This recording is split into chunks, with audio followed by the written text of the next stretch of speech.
बीड जिल्ह्यामधल्या परळीतल्या गित्ते रुग्णालयावर मोठा आरोप करण्यात आलाय।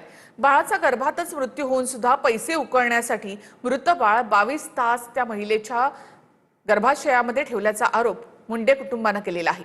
काय नेमकं घडलं ते आपण पाहूया। बीड जिल्ह्यातल्या परळीतल्या गित्ते रुग्णालयावर मोठा आरोप करण्यात आलाय। बाळाचा गर्भातच मृत्यू होऊन सुद्धा पैसे उकळण्यासाठी मृत बाळ 22 तास महिलेच्या पोटात ठेवल्याचा आरोप मुंडे कुटुंबियांनी केलाय। आरोग्य विभागाने या प्रकरणाच्या चौकशीचे आदेश दिलेत। डॉक्टर कल्पना गित्ते यांचं परळीमध्ये खासगी रुग्णालय आहे।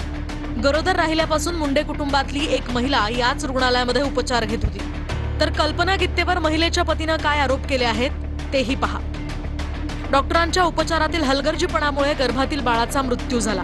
डॉक्टरांनी महिलेच्या कुटुंबियांकडून पैसे उकळण्यासाठी तब्बल 22 तास मृत बाळ महिलेच्या पोटात ठेवलं। गर्भवती महिलेची रुग्णालयानं प्रचंड हेळसांड केली।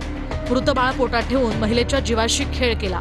22 तास माझ्या बायकोच्या पोटामध्ये लेकरू राहिलं तरी मॅडमनं काही लवकर हे केलं नाही। तर बायकोला बी धोका होता आणि पैसाच करत होते।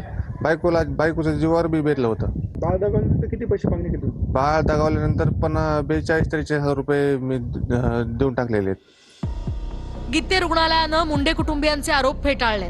गित्ते रुग्णालयानं यावर काय स्पष्टीकरण दिलंय तेही पाहूयात। सकाळी 10 वाजेपासून संबंधित महिलेला डिहायड्रेशन आणि ब्लड प्रेशरचा त्रास होता, पण महिला दुपारी 3 वाजता रुग्णालयात आली। रुग्णालयात तपासणी केल्यानंतर बाळाचे ठोके बंद असल्याचं आढळलं। त्यानंतर रेडिओलॉजिस्टकडून सोनोग्राफी करून घेतली, त्यातही बाळाचे ठोके बंद असल्याचं आढळलं। सिझर करण्यासाठी सुद्धा कुटुंब परवानगी देत नव्हतं।